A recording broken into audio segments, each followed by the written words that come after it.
Fala, torcedor colorado! No vídeo de hoje, vamos falar sobre dois assuntos importantes e que mexem com o emocional de quem veste vermelho. De um lado, uma situação bem delicada envolvendo o gol do Inter, que virou praticamente uma enfermaria nos últimos dias.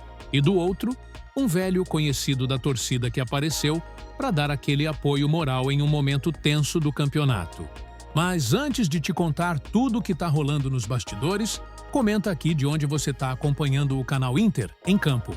É do Rio Grande do Sul? De outro estado? Ou tem colorado pelo mundo aí com a gente? Quero saber de onde vem essa paixão pelo Clube do Povo. Agora chega mais, se inscreve, deixa o like e bora entender melhor essa fase doida que o Inter está vivendo.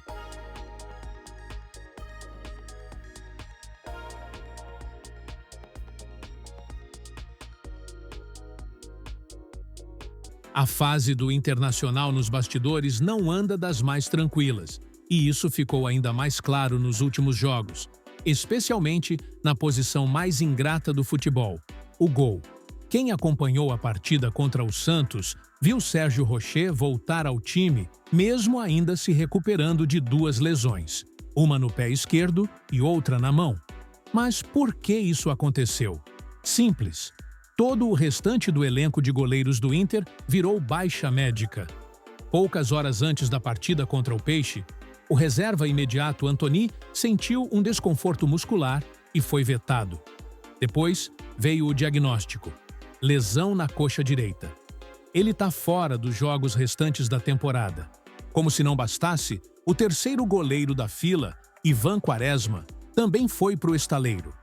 Ele vinha sendo titular, mas sentiu a coxa esquerda e teve que sair no intervalo da partida contra o Ceará.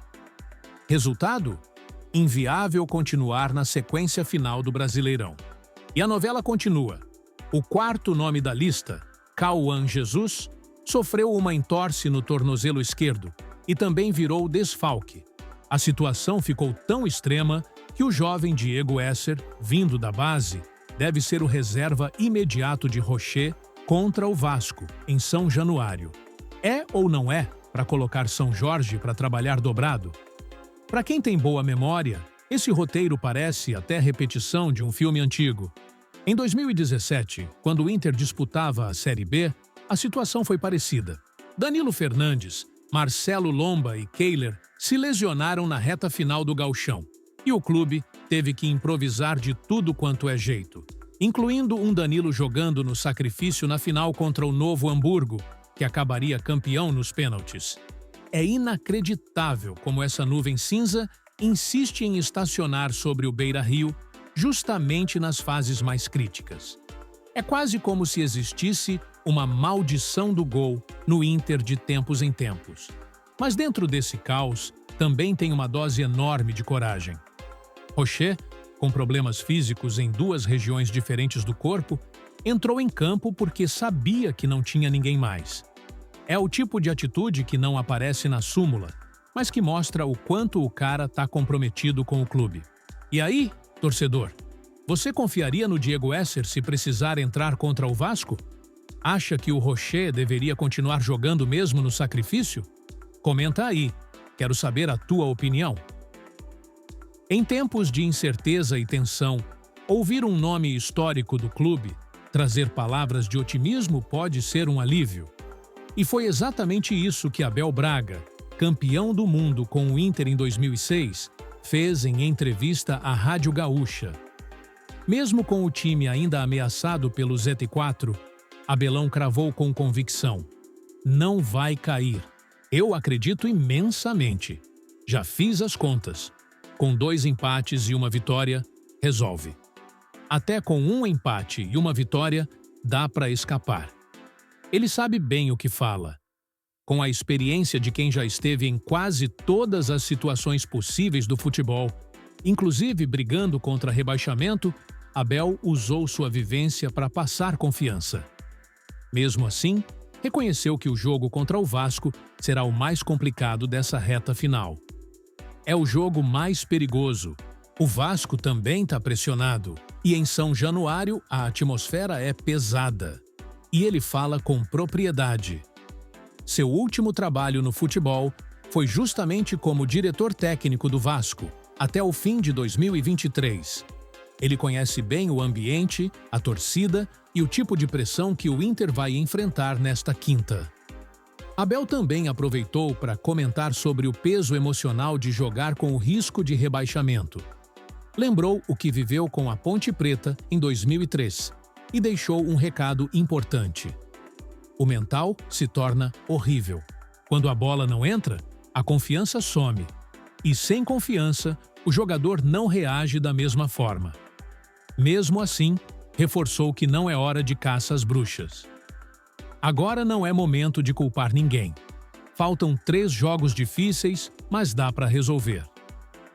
Abel Braga pode dividir opiniões quando o assunto é desempenho tático, mas numa hora dessas, a voz dele vale mais que muita análise fria de matemática esportiva. O Inter tem elenco para escapar. Tem 3 jogos pela frente e, principalmente, tem a faca e o queijo na mão para decidir seu destino em campo. Mas, como o próprio Abelão disse, o mental conta demais e é aí que entra a torcida. Mesmo criticando, com razão, tem que estar junto.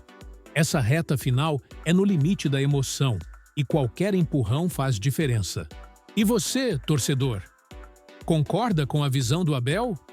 Acha que dá para escapar com essa combinação de resultados? Ou acha que o perigo ainda é real? Comenta aqui embaixo, porque a tua opinião é sempre bem-vinda. O Centro de Treinamentos Morada dos Quero-Queros, em Alvorada, que serve como base para a formação de talentos no Internacional, voltou ao centro da discussão interna do clube. Mas, infelizmente, não é por revelar um novo craque ou fazer melhorias na estrutura, e sim por um velho problema que insiste em não ser resolvido: atraso no pagamento do aluguel. Sim, você não ouviu errado. O Inter aluga o espaço onde mantém suas categorias de base e o valor mensal gira na casa dos 230 mil reais.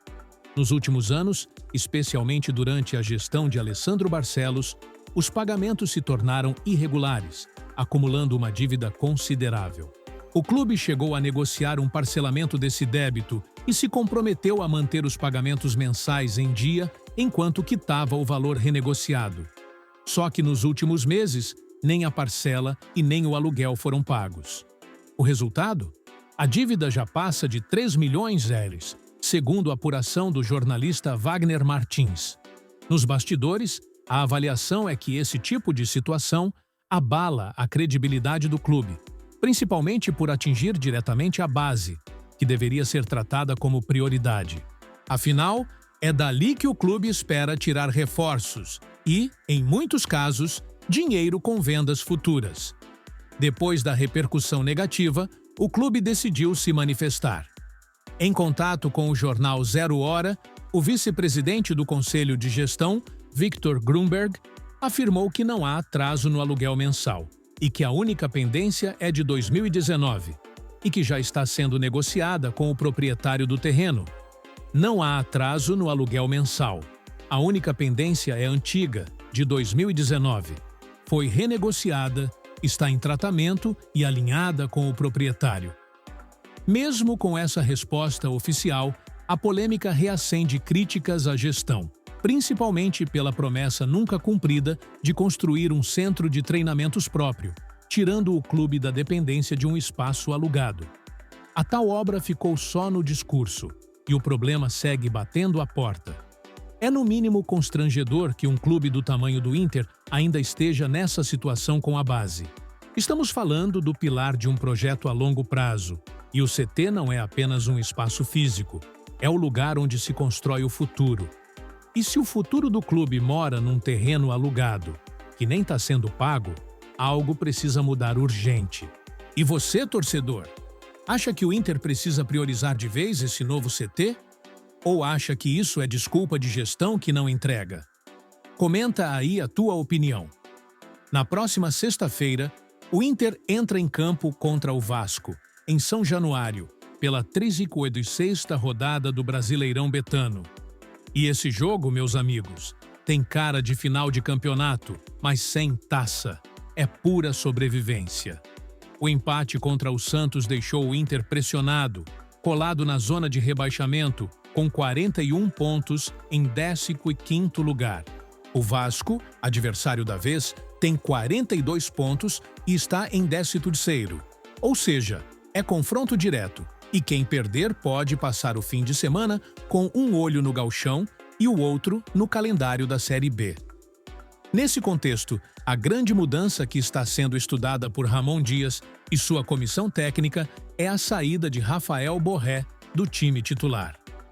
O colombiano, que chegou com status de estrela, vive uma fase bem abaixo do esperado. E o momento preocupa. Em 44 jogos na temporada, Borré marcou apenas 8 gols e deu 4 assistências. E o pior, desde agosto, só balançou as redes 2 vezes. Os números são bem baixos para um jogador que atua como centroavante e que, teoricamente, deveria ser o principal definidor do time. A queda de desempenho tem sido visível dentro de campo e também repercutido fora dele. O atacante vem sendo criticado nas redes sociais e até vaiado por parte da torcida. A comissão técnica avalia que é o momento de buscar alternativas, não apenas por rendimento, mas por estratégia de jogo. A ideia não é fazer uma troca direta com Ricardo Matias, por exemplo, mas sim testar novas formações que ofereçam mais velocidade e precisão ao ataque. 2 qualidades que o Inter tem sofrido para encontrar nos últimos jogos. E o calendário não dá folga. Depois do Vasco, o Inter ainda enfrenta o São Paulo, fora de casa, e encerra a temporada no Beira-Rio contra o Bragantino, no dia 7 de dezembro. Ou seja, cada ponto agora é literalmente questão de vida ou Série B. A saída do Borré não é apenas técnica, é uma decisão emocional e tática. Não dá para manter jogador em campo só pelo nome, ainda mais nessa fase. O Inter precisa de intensidade, entrega e principalmente gols. Se ele não está entregando isso, o banco é o lugar certo no momento. Mas também não adianta crucificar o cara. Ele pode voltar a ser útil, só que agora talvez precise dar um passo para trás para reencontrar o futebol que sabe jogar. E você, torcedor colorado, concorda com a saída do Borré? Quem você colocaria no ataque nessa final contra o Vasco? Comenta aqui embaixo. E por hoje é isso, pessoal. Essas 2 notícias mostram que o Inter vive uma reta final intensa, dentro e fora de campo. Tem pressão, tem decisão, tem bastidor pegando fogo e cada jogo agora vale como um campeonato. Se você gostou do conteúdo, deixa o like, se inscreve aqui no canal Inter em Campo, ativa o sininho e não esquece de comentar. Você acha que o CT próprio tem que virar prioridade mesmo? E quem deve ser o novo titular no lugar do Borré? A gente se vê no próximo vídeo, sempre de olho no nosso Colorado, acompanhando cada passo nessa reta final. Um forte abraço. E vamos, Inter! Até o último minuto, com garra e com orgulho.